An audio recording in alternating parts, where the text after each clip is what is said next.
కంచిలో ఏకాంబరేశ్వరుడు, లేదా అరుణాచలంలో అగ్నిలింగం, కాశీలో విశ్వనాథలింగం, ఇలాంటి శివాలయాల్లో శ్రీశైలంలో మల్లికార్జున లింగం, ఇవన్నీ స్వయంభూ శివలింగాలు.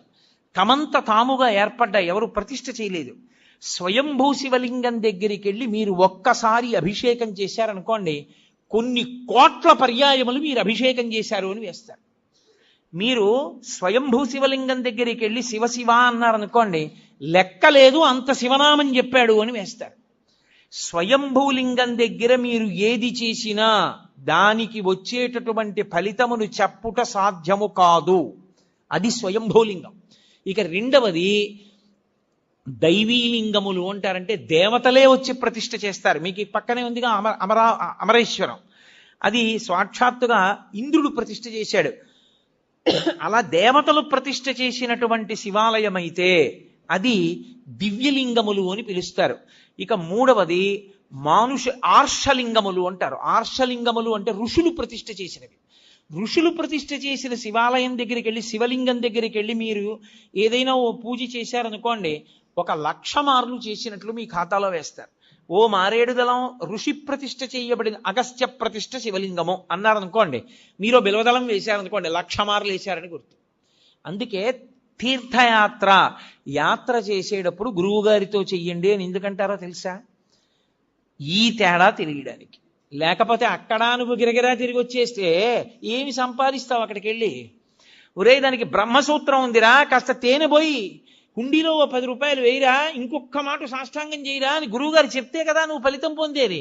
నీకు బ్రహ్మసూత్రం అంటే తెలియదు, శివలింగం మీద గీత ఎందుకుందో నీకు తెలియకపోతే నువ్వు వెళ్ళి కూడా ఏం చేసుకుంటావు ఆ క్షేత్రానికి? అందుకని గురువుతో వెళ్ళండి తీర్థయాత్రకి అనడానికి కారణం అక్కడ వచ్చింది.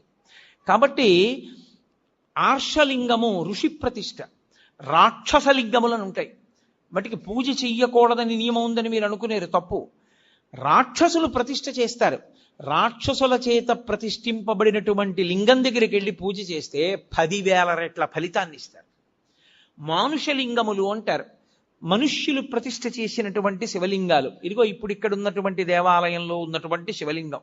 అటువంటి శివలింగాలు మీరు దర్శనం చేసుకుని, అభిషేకం చేసుకుని, పూజ చేసుకుని మీ భక్తి చేత ఇతోధికంగా దాన్ని పెంచుకోవాలి. బాణలింగము అని ఒక లింగం. బాణలింగము నర్మదా నది ప్రవాహమునందు నీటి ఉరిపిడికి రాళ్ళు శివలింగాలుగా మారుతాయి. వాటిని బాణం అంటారు. అసలు నిజంగా పంచాయతనంలో బాణమే ఉండాలి, కాబట్టి బాణలింగము అంటారు. ఆ బాణలింగం సృష్టిలో తనంత తానుగా నీటి ఉరిపిడికి వస్తుంది. అలాగే చిట్ట చివర వచ్చేటటువంటిది దైవీలింగము. ఇందాక నేను మీతో మనవి చేశానే, అరకు లోయలో పడితే వస్తుంటుంది శివలింగం అని. అలా వచ్చినటువంటి శివలింగాలు. శివలింగాలు ఇన్ని రకాలుగా వస్తాయి. కారణం ఏంటంటే కేవలము మనుష్యుల్ని ఉద్ధరించుట కొరకు. మీరు ఒక శివలింగం దగ్గరికి వెళ్ళి చేసినటువంటి ఉపాసన మీకు అంత శక్తినిస్తుంది. అందుకే ప్రత్యేకంగా కోరి కోరి కోరి కోరి వెడతారు తీర్థయాత్ర. వెళ్ళి అక్కడక్కడ ఉండేటటువంటి శివలింగాల్ని దర్శనం చేసుకుని తిరిగి వస్తుంటారు. కారణమేమి అంటే ఇదే ప్రధానమైనటువంటి కారణం.